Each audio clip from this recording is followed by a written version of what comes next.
ಚಿಕಿತ್ಸೆ ಫಲಕಾರಿಯಾಗದೆ ಸಚಿವ ಸುಧಾಕರ್ ನಿಧನ. ಮಣಿಪಾಲ್ ಆಸ್ಪತ್ರೆಯಿಂದ ಕಿಮ್ಸ್ ಆಸ್ಪತ್ರೆಗೆ ದಾಖಲಾಗಿ ಹೆಚ್ಚಿನ ಚಿಕಿತ್ಸೆ ಪಡೆತಾ ಇದ್ರು.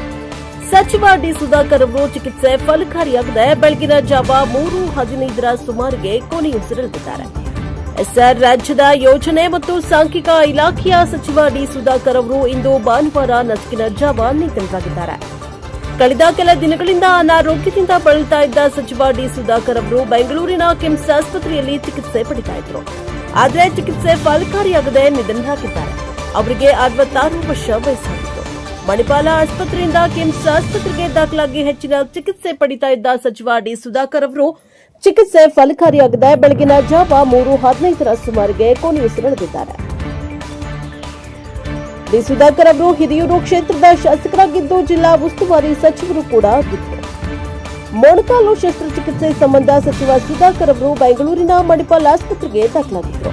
ಆದರೆ ಶಸ್ತ್ರಚಿಕಿತ್ಸೆ ನಂತರ ಶ್ವಾಸಕೋಶದಲ್ಲಿ ಸೋಂಕು ಕಾಣಿಸಿಕೊಂಡು ಆರೋಗ್ಯ ಸ್ಥಿತಿ ಚಿಂತಾಜನಕವಾಗಿತ್ತು. ಬಳಿಕ ಅವರನ್ನ ಮಣಿಪಾಲ್ ಆಸ್ಪತ್ರೆಯಿಂದ ಬೆಂಗಳೂರಿನ ಎಲೆಕ್ಟ್ರಾನಿಕ್ ಸಿಟಿಯಲ್ಲಿರುವ ಕಿಮ್ಸ್ ಆಸ್ಪತ್ರೆಗೆ ಶಿಫ್ಟ್ ಮಾಡಲಾಗಿತ್ತು. ಐಸಿಯುನಲ್ಲೇ ಇದ್ದ ಸುಧಾಕರ್ ಇಂದು ಬೆಳಗ್ಗೆ ಕೊನೆಯುಸಿರೆಳೆದಿದ್ದಾರೆ. Bureau report Vedamurthy, NK 64 Bengaluru.